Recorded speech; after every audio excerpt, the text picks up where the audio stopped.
بسم اللہ الرحمن الرحیم۔ السلام علیکم جناب۔ سٹوریز میں نے آپ کے ساتھ 3 شیئر کرنی ہیں۔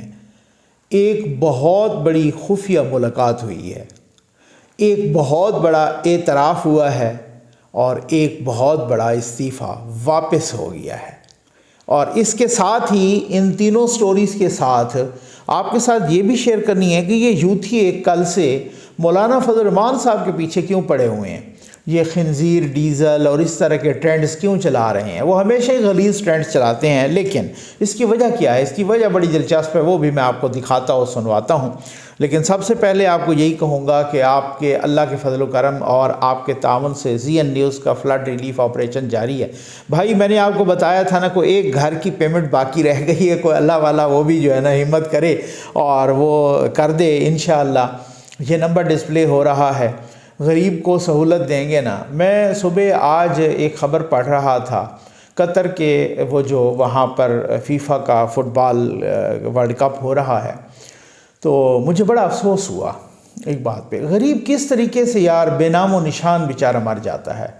تو وہ کوئی ایک غیر ملکی ایجنسی، خبر رساں ایجنسی، وہ ایک خبر اس پہ میں پڑھ رہا تھا، اور وہ کہہ رہے تھے کہ قطر کے پہلی دفعہ قطر کے جو آفیشلز ہیں ان میں سے ایک آفیشل نے، ان کا غالباً کوئی نام بھی لکھا ہوا تھا، انہوں نے کہا کہ یہ جو عمارتیں جتنی بنی نا، اور یہ جو اسٹیڈیم بنا کو 200 ارب ڈالر کا، اس سے بھی زیادہ شاید، اور باقی جو جتنی عمارات بنی ہیں اس میں 500 مختلف ملکوں کے، اور ظاہر ہے وہاں پہ جو لیبر ہوتی ہے وہ پاکستانی ہوتی ہے، انڈین ہوتی ہے یا بنگلہ دیشی ہوتی ہے، یہی والے لیبر ہوتے ہیں بیچارے، مختلف ملکوں کے 500 یعنی 400 سے 500 کے درمیان یہ مزدور جو ہے نا جاں بحق ہو گئے ہیں، کسی کو پتہ ہی نہیں چلا، کسی نے خاطر میں بھی نہیں لایا۔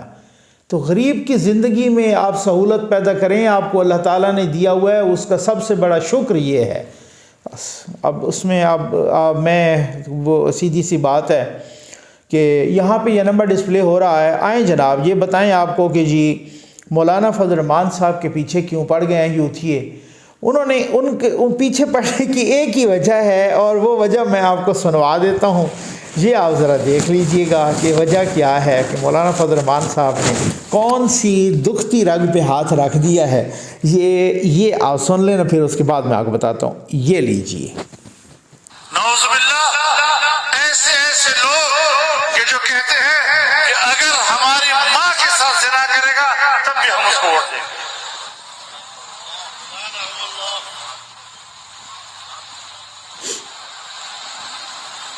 ایسی نوجوان لڑکیاں کہ جو کہتی ہیں میرا جی چاہتا ہے کہ وہ کسی وقت میرے بیڈ روم میں آ جائے۔ یہ معاشرہ پیدا کیا جا رہا ہے، یہ اخلاق پیدا کیے جا رہے ہیں، نوجوان نسل کو اس طرح گمراہ کیا جا رہا ہے، اور پھر کہتے ہیں کہ ہم خاموش ہیں۔ یہ مولانا فضل الرحمان صاحب نے کہا ہے، اور کل سے پھر قومی یوتھ ان کے پیچھے پڑی ہوئی ہے۔ کل سے وہ غلیظ قسم کے وہ ٹرینڈز چلا رہے ہیں، کیا کیسے ٹرینڈز اور کس طرح کی گالیاں دی جا رہی ہیں۔ سر معاملہ یہ ہے کہ اگر ان کو اپنے اقوال بھی یاد کرا دیے جائیں، ان کو اپنی حرکتیں بھی یاد کرا دی جائیں، تو تب بھی اب کوئی بندہ کہتا ہے، جب عمران خان صاحب کے وہ اپنے ہی مختلف وقتوں میں کہی ہوئی باتیں انہوں نے اکٹھے کر کے شیئر کر دیں، یوتھی اس کے پیچھے پڑ گئے۔ بھائی یہ انہوں نے ہی خود کہا، کیا یہ نہیں کہا؟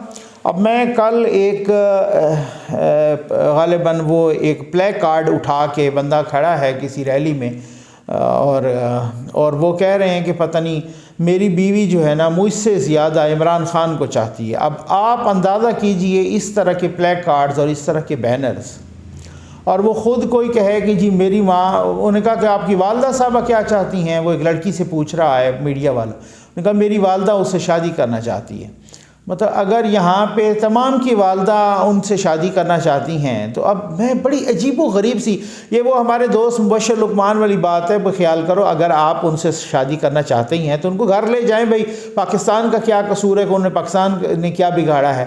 لیکن وہ کہتے ہیں کہ گھر لے کے جاتے ہوئے بھی خیال رکھنا یہ بندہ یہ آئٹم جو ہے نا گھر لے جانے کے قابل بھی نہیں ہے، اس گھر لے جانے سے پہلے خاور مانکہ کا انجام یاد رکھ لینا۔ تو بہرحال بات یہ ہے کہ کوئی اگر آپ کو خود یاد کرا دے تو پھر اب ہم یاد کراتے ہیں کہ جی خان صاحب نے کہا تھا کہ امریکہ نے میرے خلاف سازش کی ہے، تو خان صاحب ڈٹ کے کھڑے رہے نا سر وہاں پہ نا۔ اگر امریکہ نے آپ کے خلاف سازش کی ہے تو پھر امریکہ کو تو منہ نہیں لگانا چاہیے، امریکہ کو تو بالکل نام نہیں لینا چاہیے، امریکہ کی طرف تو رخ نہیں پھیرنا چاہیے، رخ موڑنا نہیں چاہیے امریکہ کی طرف۔ تو وہ تو پھر آپ کے بقول قابل نفرت ہونا چاہیے کہ جس نے آپ کی حکومت ہٹوائی، جس نے کہا کہ اگر آپ عمران خان کو نہیں ہٹائیں گے تو آپ کو بھگتنا پڑے گا آپ کے بقول، آپ جیسے ہر جلسے میں بتاتے ہیں۔ یہ کل کی بات ہے، فواد چودھری صاحب پھر جا بیٹھے ہیں امریکی سفیر ڈونلڈ بلوم کے پاس۔ پاکستان میں جو امریکہ کے سفیر ہیں نا ڈونلڈ بلوم صاحب، وہ ڈونلڈ بلوم کے پاس پھر 1 گھنٹے کی ملاقات کر کے آئے ہیں کہ یہ کس کے کہنے پہ کر کے آئے ہیں؟ بھائی یوتھیے پوچھیں تو صحیح، میں تو یہی کہتا ہوں کہ تمام پارٹیز کے جتنے بھی پارٹیز کے ہیں نا ورکرز، ووٹر سپورٹرز، وہ اپنے رہنماؤں سے پوچھا کریں، جی وہ اپنے رہنماؤں سے پوچھا کریں کہ شخصیت پرستی نہ کیا کریں۔ وہ پوچھا کریں کہ کل کو آپ نے یہ کہا تھا، آج آپ یہ کر رہے ہیں یا کہہ رہے ہیں، بس اتنا بتا دیں آپ کل ٹھیک تھے یا آپ آج ٹھیک ہیں، تاکہ ہمیں پتہ تو چلے کہ آپ کب ٹھیک ہیں، تاکہ پھر اس کے بعد جب آپ پلٹی ماریں کوئی یو ٹرن لیں تو پھر ہمیں پتہ چل جائے کہ یار ہاں واقعی یہ اس وقت غلط تھے اب یہ ٹھیک ہیں، یا آپ غلط ہیں تو اس وقت ٹھیک تھے۔ تو مقصد کہنے کا یہ ہے کہ فواد چودھری صاحب کل، اب یہ فواد چودھری صاحب کی 1 مہینے کے اندر امریکی سفیر سے دوسری ملاقات ہے۔ اس سے پہلے ہم نے دیکھا امریکی سفیر گئے تھے وہاں پر جناب پشاور میں، وہ تقریباً کو 36 گاڑیاں دے کے آئے منسٹری آف ہیلتھ کو، تو وہ ان کو ریڈ کارپٹ بچھا کے، اور ہیلتھ منسٹر جناب تیمور جھگڑا صاحب نے ان کو اپنی کرسی پہ بٹھا دیا، اور وہاں پہ ہم نے سنا کہ جناب خیبر پختونخوا کے وزیر اعلیٰ سے ملاقات ہوئی، اور پھر بند کمرے میں لے جا کے خان صاحب سے بھی ان کی ویڈیو کال کروائی گئی۔ تو آپ جلسوں میں سر کچھ اور کہہ رہے ہیں، یہاں پہ کر کچھ اور رہے ہیں۔ آپ نے کہا امریکہ نے میری حکومت گرائی، اسی امریکہ کی مالش پالش پہ شروع ہیں، تو یہ منافقت نہیں ہے تو یہ کیا ہے؟ اسی کو اگر منافقت نہیں کہتے تو کیا کہتے؟ آپ اس کو یو ٹرن کہہ لیں، آپ اس کو ڈبل سٹینڈرڈ کہہ لیں، آپ اس کو ڈپلیسٹی کہہ لیں، آپ اس کو ڈیول سٹینڈرڈ کہہ لیں، کچھ بھی کہہ لیں، لیکن ہے تو منافقت نا۔ ہے منافقت تو اسی کو کہتے ہیں نا، اندر سے کچھ اور باہر سے کچھ اور۔ اندر سے یہ ہے آپ فرمز جو ہے نا ہائر کر رہے ہیں، وہ لابسٹ فرم ہائر کر رہے ہیں، ان لوگوں کتنی 1 نہیں 2 2 3 3 کی ہوئی ہیں کہ ہمارے تعلقات امریکہ سے ٹھیک ہوں۔ فواد چودھری صاحب بھاگے بھاگے جاتے ہیں امریکی سفیر سے ملاقات کرتے ہیں، اور انہوں نے مان لیا ہے، یہ کوئی غیر مصدقہ خبر نہیں ہے، فواد چودھری صاحب نے اب مان لیا ہے کہ جی ہاں میری ملاقات ہوئی ہے۔ تو وہاں ایویں بسکٹ شسکٹ کھانے تو نہیں گئے تھے نا، کس کے کہنے پہ گئے ہیں بھائی، کیا کرنے گئے؟ تو پھر بتائیں نا یوتھیوں کو نا، یوتھی بیچارے ایویں ہی نعرے مال کے ہلکان ہو رہے ہیں خیر سے، اور ویسے ہی وہ بے ہوش ہو رہے ہیں۔ یہ عجیب و غریب بات۔ اب بات یہ ہے کہ وہ کہتے ہیں نا کہ جس طرح سے جنگ کے بعد جو تھپڑ یاد آئے وہ منہ پہ لگائیں۔ اب بہت بڑے بڑے اعترافات ہو رہے ہیں۔ اعتراف یہ ہوا، کل اسد عمر صاحب نے کاشف عباسی صاحب کے پروگرام میں یہ اعتراف کیا ہے کہ جی ہاں ہماری جو حکومت تھی نا اس میں گورننس میں اسٹیبلشمنٹ بھی شیئر تھی، اور کہتے ہیں ان کو ہونا بھی چاہیے، شریک ہونا بھی چاہیے، ان کو بھی شیئر تھا، اور وہ بھی اس میں شامل تھی، اور اس میں انکلوڈ تھی، اور اس میں جو ہے نا اپنا ان پٹ دے رہی تھی، اور اس میں سارا کچھ اس گورننس میں وہ بھی شامل تھی، اور ہونا بھی چاہیے۔ ساتھ یہ کہتے ہیں کہ لوگ تو کہتے رہے ہیں، مجھے تو نہیں پتہ، لوگ کہتے ہیں کہ حکومت بھی انہوں نے بنوائی ہے، میں نے سنا یہی ہے کہ حکومت بھی انہوں نے بنوائی ہے۔ ساتھ یہ بھی کہا، ساتھ خیر سے یہ بھی انہوں نے بہت بڑے بڑے اعترافات کیے، اور وہ اعتراف یہ بھی کیا کہ اسٹیبلشمنٹ نے ہی، یہ ہم نے سنا، میں نے سنا ہے کہ انہوں نے ہی حکومت بنائی، اور یہی انہوں نے ہمیں مدد دی، اور اسٹیبلشمنٹ نے ہی ہماری گورننس میں بھی وہ شریک رہے۔ اب یہ بہت بڑے بڑے اعترافات جو آ رہے ہیں، یہ کیوں آ رہے ہیں؟ یہ کس لیے آ رہے ہیں؟ اسی وجہ سے آ رہے ہیں۔ اب ایک طرف تو آپ کہتے ہیں کچھ اور، آج بھی وہی اسی چیز پہ بضد ہیں، آج بھی اسی چیز پہ بضد ہیں کہ جی کسی طریقے سے پھر سے وہ دست شفقت ہمارے سر پہ رکھ لیں، پھر سے وہ دست شفقت رکھ لیں۔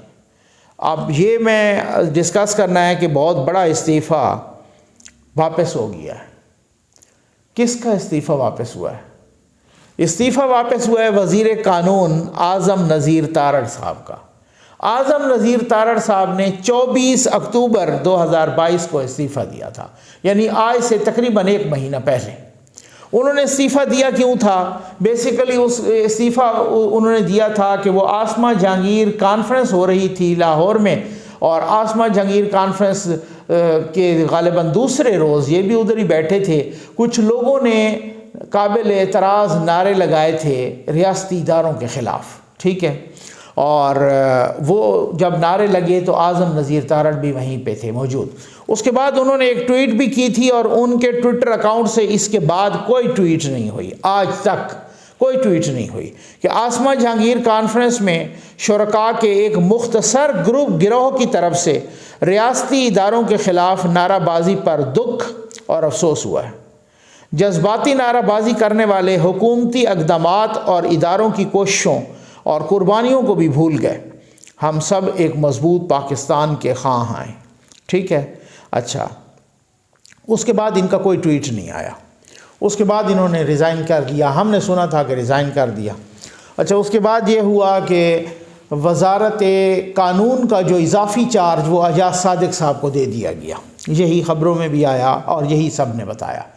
میں یہ حیران ہوں کہ جب ان کا استعفیٰ منظور ہی نہیں ہوا تھا تو اضافی چارج کیسے دیا؟ خیر، یہ پھر ہوتا رہتا ہے، ٹھیک ہے۔